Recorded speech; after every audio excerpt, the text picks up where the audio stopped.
Monsieur, bonsoir. Madame, Monsieur, bonjour. C'est un plaisir pour nous de vous retrouver. Le rendez-vous de Focus Sport est honoré de nouveau avec mes deux consultants qui sont déjà sur ce plateau. L'expert Amarakana Mathias Kombou qui est à ma droite et l'autre Kodio Franck Aoulou qui est à ma gauche, professeur des lettres. Madame, Monsieur, c'est avec plaisir que nous vous retrouvons. Mathias Kombou, c'est un plaisir également de vous avoir de nouveau sur ce plateau sportif. Bonsoir Modeste Aniwanou.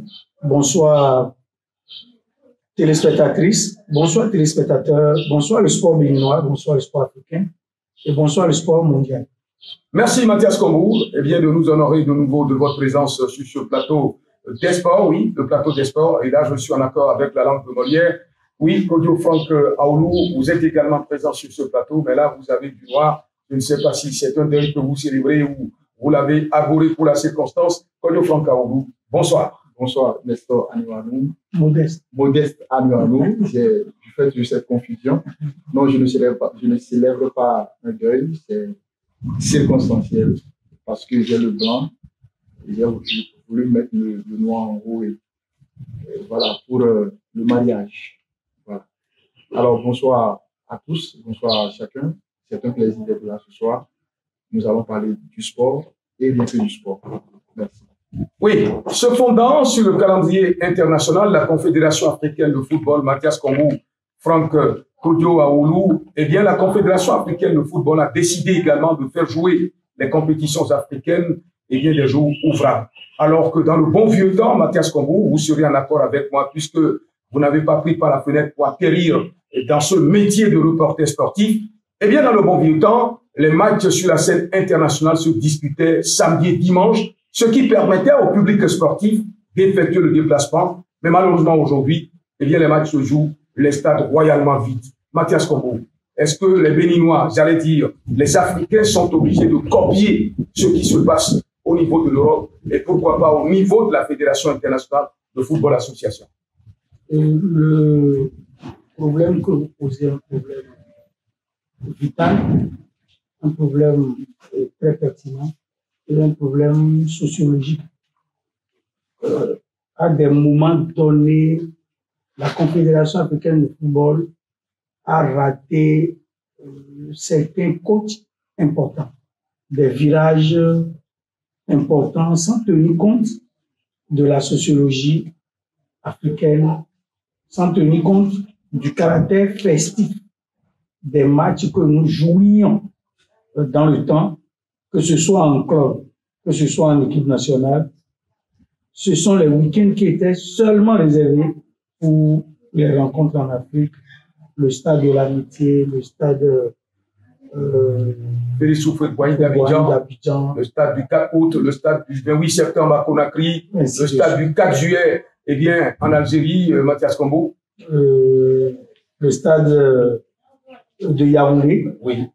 Amadou Aïdjo, ainsi de suite. Quand vous venez dans ces stades, c'était pour célébrer le football. C'était pour la fête. Et quand on finit de travailler jusqu'à vendredi, l'objectif, c'est que on ira au terrain pour suivre des matchs de belles factures. L'équipe nationale est confondue au peuple. Et quand vous voyez le cas de l'équipe nationale venir au stade, c'est dans une atmosphère invivable pour l'adversaire. Mais aujourd'hui, on joue lundi, on joue mardi, on joue mercredi, on joue tous les jours de la semaine. Parce que la CAF n'a pas regardé les responsables de la CAF n'ont pas regardé les responsables de la FIFA en face pour leur dire nous allons garder notre identité. Comme le dit certains, quand l'argent parle, la vérité se cache.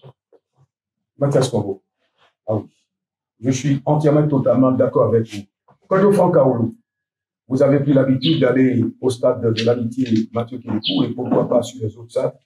Le stade municipal Charles de Gaulle de Porte-Nouveau est devenu stade de Charles de Gaulle, mais malheureusement, les infrastructures sont dans l'état qu'elles sont actuellement. Eh bien, les matchs se jouaient samedi et dimanche. Quand on dit Dragon de Lomé, Requin de l'Atlantique, le derby méridional, quand on dit Lion de la Takora, Buffle, eh bien, du Borgou, c'était des stades qui étaient pleins à craquer. Quand on va au stade d'Adjoukouma, eh bien, à Djougou, c'était des matchs qui se jouaient dans une folle ambiance. Mais aujourd'hui, ces ambiances sont complètement, totalement parties. Quel regard portez-vous sur cette façon de faire? Modeste Aniouanou, c'est, comme l'a dit déjà M. Kombou Mathias, nous sommes laissés coloniser sur tous les pays. Dans le domaine politique, dans le domaine social, et là, dans le domaine du football, nous acceptons cette colonisation. En Europe, il existe plusieurs compétitions et c'est ce qui justifie d'abord l'effectif des équipes avec les moyens disponibles pour pouvoir gérer ces effectifs-là, pour pouvoir gérer ces joueurs. Mais ici, en Afrique, au Bénin en particulier, nous ne disposons pas assez de moyens pour avoir un effectif aussi très élevé au sein des équipes et nous n'avons pas non plus assez de compétition. Il n'y a pas que le championnat. Alors, pourquoi changer cette tradition qui permet quand même aux Béninois lambda d'aller au stade les week-ends pour pouvoir se divertir, pour pouvoir se distraire? Et on veut faire comme le blanc, comme les Européens, les Occidentaux. Mais ça ne nous arrange pas. Parce que l'Africain, il va au service lundi, il revient complètement le soir, tout fatigué. Et voilà, il se dit le week-end, le samedi, le dimanche, je me ferai plaisir à aller au stade, regarder le match de mon équipe, l'équipe que je supporte, l'équipe que j'aime tant. Et voilà, on met le match à un lundi à 16h ou un mardi à 16h, jour ouvrable. Ce n'est pas possible qu'il y ait de supporters au terrain, dans les gradins, ce n'est pas possible. Donc, je pense que nos autorités doivent revoir la chose et arriver à des décisions beaucoup plus objectives qui doivent arranger et les joueurs. Parce que quand nous avons nos supporters derrière nous, nous donnons plus sur le terrain que nous jouons à huis clos, où il n'y a personne. Ça n'arrange pas les joueurs et ça ne motive pas. Donc, match en milieu de semaine, je ne vois vraiment pas son impact sur le côté jouissif de la chose. Il n'y en a pas, ça n'existe pas. Donc, je préfère qu'on revienne à l'ancienne formule qui est de jouer les matchs les samedis et les dimanches. Mathias Kombou, aujourd'hui, eh bien, la Confédération africaine de football semble être l'appendice de la Fédération internationale de football association, puisque eh bien, notre ami Infantino a pesé de tout son poids pour l'élection du Sud-Africain à la tête de cette Confédération africaine de football. Est-ce que vous avez le sentiment aujourd'hui que cette Confédération peut à elle seule prendre la décision désormais de faire jouer les compétitions africaines samedi et dimanche? Quand on regarde dans l'histoire du football africain, notamment de la CAF, il y avait une certaine indépendance sur le plan organisationnel et comportemental. Avant, on voyait plus les États supporter le football africain sur tous les plans, quoique les sponsors soient là évidemment, mais c'était les États. Quand il doit y avoir une compétition dans ce pays, c'est l'État qui en voulait forcément et met tout à disposition de la Confédération. Mais aujourd'hui, la FIFA veut voir ça là-dedans, veut mettre de gros moyens. Le sponsoring à son état pur est un sponsoring et de la CAF et de la FIFA, de l'UEFA, de tout ce Bataclan, au point où on n'arrive plus à faire le distinguo entre ce qui se fait à la CAF, ce qui se fait au niveau de l'UEFA, au niveau de la FIFA, au niveau d'autres structures continentales. Au point où aujourd'hui, quand vous voulez séparer la CAF de la FIFA, c'est carrément difficile, presque impossible. Presque impossible. Donc, quand il y a des congrès, quand il y a des réunions, quand il y a des remise en cause pour remettre les choses à plat. Quand la FIFA donne une directive, vous êtes obligés de vous conformer. Et c'est ça qui fait qu'aujourd'hui, nous avons des difficultés à déplacer les compétitions. Je me rappelle, dans ma tendre adolescence, les matchs se jouaient même du nord au sud, de l'est à l'ouest. C'est 15 heures, c'est 16 heures sur tout le continent. Et la chaleur n'ébranlait pas l'ardeur des supporters à venir voir leur équipe jouer. Moi, j'étais abasourdi de voir le Bénin recevoir le Mozambique le 7 juin. Il y a de cela 3 ans. Et un match nocturne. Mais sur le plan international, est-ce que ce n'est pas le calendrier chargé en Europe qui fait que les matchs sont obligés d'être joués en milieu de semaine?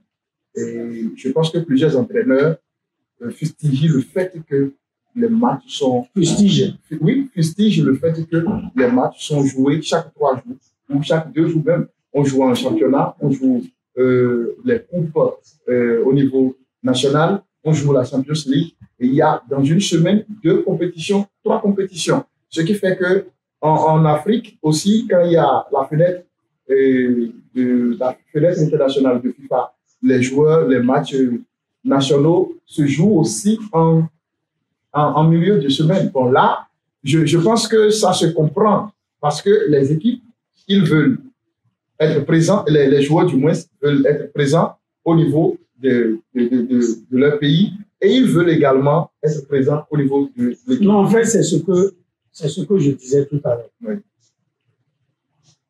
Tel que les compétitions sont surchargées en Europe, Oui. tel n'est forcément pas le cas en Afrique. Justement. Donc, c'est parce qu'on veut avoir un calendrier harmonisé qu'on est obligé de vouloir faire en sorte que,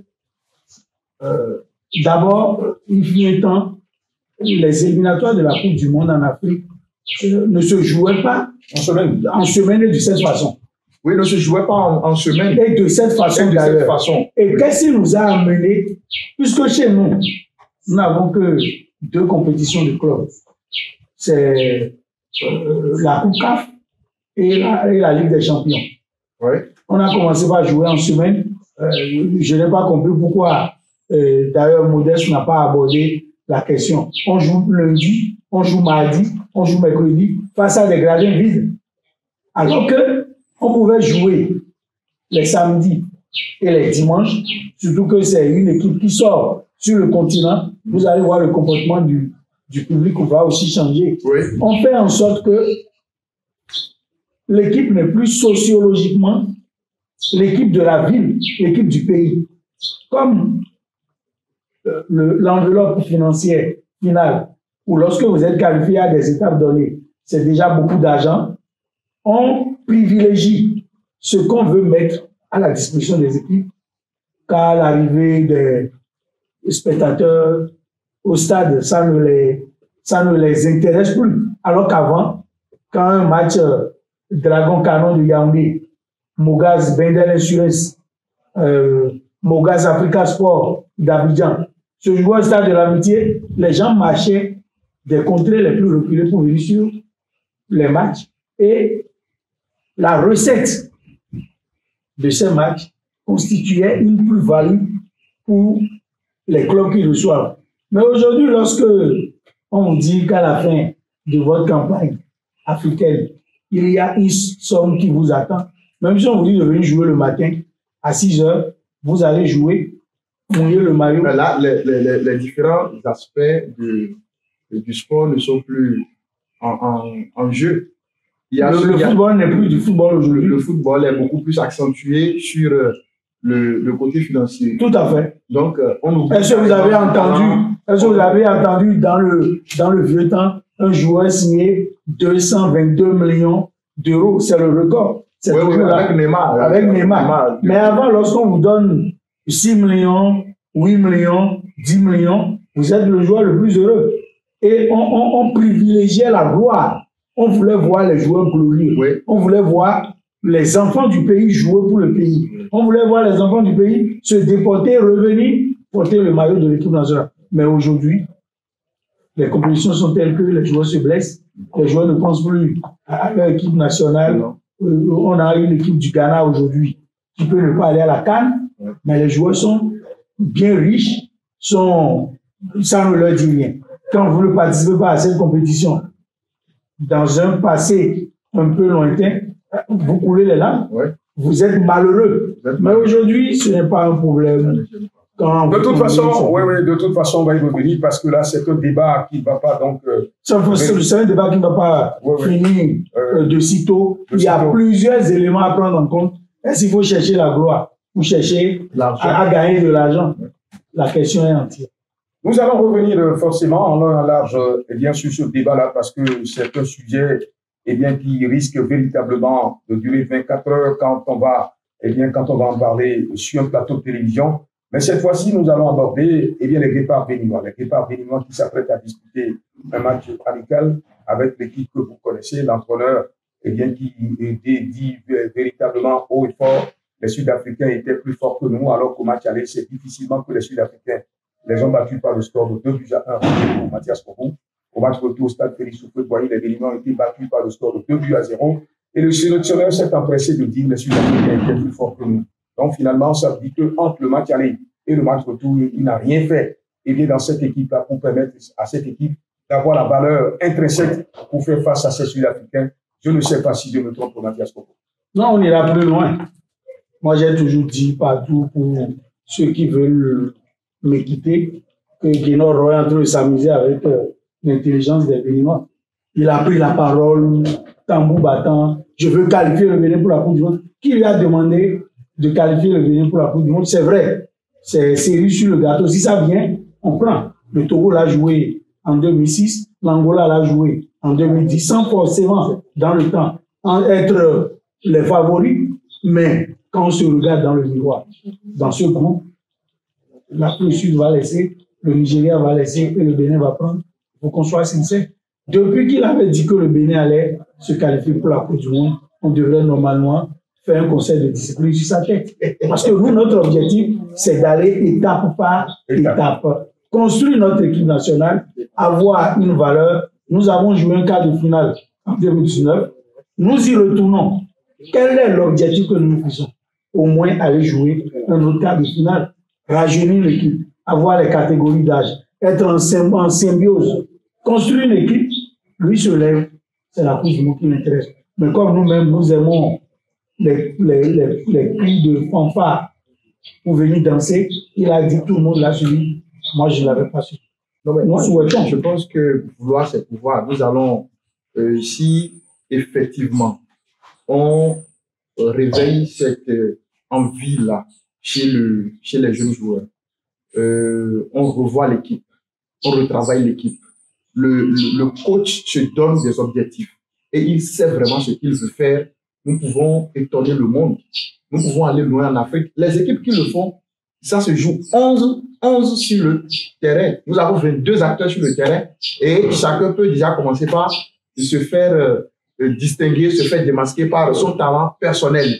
Et le jeu d'équipe, on pourra faire des merveilles. Regardez avec moi le jeune Lamine Yamal, ce qu'il fait aujourd'hui à lui seul, même s'il ne marque pas encore assez, à lui seul, il travaille, il veut faire l'effort pour quand même porter le poids de l'équipe. Ce qu'il fait là, ce qu'il fait, Lamine Yamal n'est pas européen. Ce qu'il fait, il y a la formation, il y a l'environnement.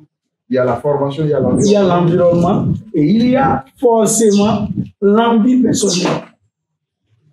Mais quand vous travaillez... Vous voulez dire que les jeunes n'ont pas cette envie-là. Tous les enfants naissent égaux. Oui, justement. Et le coefficient intellectuel est également égal. Partout. Partout. Mais l'environnement joue un grand rôle. Ouais. Lorsque je suis talentueux, mais je n'ai personne dans le cercle de décision, mon talent va s'étouffer. Alors que là-bas, il peut être ceci, il peut être cela. Quand il est fort, on le pousse et c'est le pays qui gagne plus tard. Combien de talents ont été étouffés sous nos cieux et surtout au Bénin? Seul Dieu le sait. Quand vous n'avez pas un parrain, eh bien, vous êtes mis carrément à côté. Il faut avoir Quand vous avez un parrain, vous pouvez être éclopé, vous irez loin. Et les vrais athlètes sont rapidement étouffés. Donc, si vous savez de quoi je parle. Et ça, c'est le pendant longtemps, on n'a pas joué le championnat béninois. Maintenant qu'on le joue, on le joue avec 36 équipes. Dans quel pays vous avez entendu ça? Non, mais ça va finir à la fin de cette saison. Puisque justement, nous sommes à la restructuration de la fédération, des choses au sein de la fédération. Il faut que les choses soient restructurées. Là, on pourra voir clair dans ce qui se passe. Jouer le championnat à 36 équipes, ça ne nous arrange pas. Nous devons aller à combien? Non, le ministre Dato avait déjà décrété qu'à la fin de cette saison, 18 équipes iront en deuxième division, il restera 18. Mais l'idéal serait que, que l'on laisse à 14 équipes, et bien les équipes qui doivent évoluer en première division pour qu'on ait un championnat digne de ce nom. Nous n'allons pas, donc, quitter ce plateau sans parler de la finale de la Champions League qui se dispute le 31 mai prochain, avec le Paris Saint-Germain qui affronte l'Inter de Milan. Ce sera donc, sur la terre allemande et plus précisément sur le terrain que tout le monde connaît. Mathias Combo, comment voyez-vous cette finale entre le Paris Saint-Germain et cette équipe de l'Inter de Milan qui a surpris donc, le Barça en demi-finale? Une finale très ouverte entre deux outsiders. Finale où deux styles de jeu vont s'opposer. Paris football à la Barça, comme aime le dit Franck, mais qui allie esthétique et efficacité, ce qui a manqué au Barça. Vous voulez dire que le Paris Saint-Germain a eu plus d'efficacité, d'esthétique que bon, sinon ils ne seront pas là. Bon, d'accord. De façon objective. Sinon, on prend ça comme ça. Ça fait la 5e finale qui se joue à l'Alliance Arena. Et les 4 premiers ont consacré de premiers champions. L'Inter a déjà gagné 3 fois. Paris a joué une finale, plusieurs demi-finales. Peut-être que c'est l'année du PSG. Sait-on jamais. Sait-on jamais. Mais une finale, c'est toujours du 50-50. Quand vous arrivez là, c'est que vous avez votre philosophie de jeu, vous avez votre style de jeu. L'Inter va procéder par contre, figurant sur les côtés et compter sur Lautaro Martinez et Marcus Thuram. Paris va avoir la possession, va faire des attaques placées et il y a aussi des joueurs qui se projettent. Les 2 latéraux peuvent vous marquer 2 buts à Aston Villa. Tous les joueurs peuvent vous marquer des buts. Je pense que nous aurons une finale extraordinaire. Il y a l'Europa League qui a donné son verdict déjà avec les Spurs. Bien sûr, le temps qui nous est imparti est complètement et totalement terminé. Oui, Franck Aoulou, je ne vais pas vous demander d'opiner forcément sur cette finale qui se jouera entre le Paris Saint-Germain et cette équipe de l'Inter de Milan, puisqu'on a eu une autre édition avant donc cette finale-là. On va revenir amplement donc sur cette finale que le Paris Saint-Germain va disputer. De toute façon, mon cœur et ma raison sont désormais parisiens véritablement. Et bien dans cette finale de football, je veux bien que le PSG puisse soulever la coupe aux grandes oreilles comme l'Olympique de Marseille l'a fait. Eh bien en 93 avec ce pied, comment on appelle, ghanéen et cette prise de tête ivoirienne de Mathias Combo. Madame, monsieur, ce sera l'essentiel qu'il faut retenir, mais avant de rendre l'antenne à notre ami Ulrich, je vais demander à Kodio Franck Aoulou son mot de la fin. Non, je salue le refuge du roi. Là, nous sommes là. Et je remercie tous les téléspectateurs, toutes les téléspectatrices du moins, pour l'attention qu'ils portent à cette émission. Et merci à tous. Mathias Combo, votre mot de la fin, s'il vous plaît. Merci beaucoup, Modeste Agnew. On est là pour faire le travail et nous sommes là pour faire et nous le ferons toujours. N'est-ce pas? Allez, merci à chacun de vous. Merci de nous avoir honorés de votre présence véritablement au cours de cette émission. Nous avons une de nos amies qui nous fait de grands gestes de l'autre côté. Très prochainement, nous allons évoquer son nom également puisqu'elle a pris une part active. Donc, de goûter à la bonne béninoise. Je vais dire donc à notre ami Ragoué avant de prendre le micro pour faire... C'est Ragoué, c'est pas la béninoise. Non, c'est Ragoué véritablement. Et ce n'est pas la béninoise. C'est Juanita qui c'est pas la béninoise en paille. Non, pas la béninoise en paille. Ouais. Pas du tout. Pas la béninoise en paille. C'est une boisson embouteillée par la Sodebra. Madame, monsieur, eh bien, terminus, tout le monde descend comme a pris l'habitude de dire notre confrère aîné René Bewa. C'est fini pour aujourd'hui. On prend rendez-vous pour très prochainement.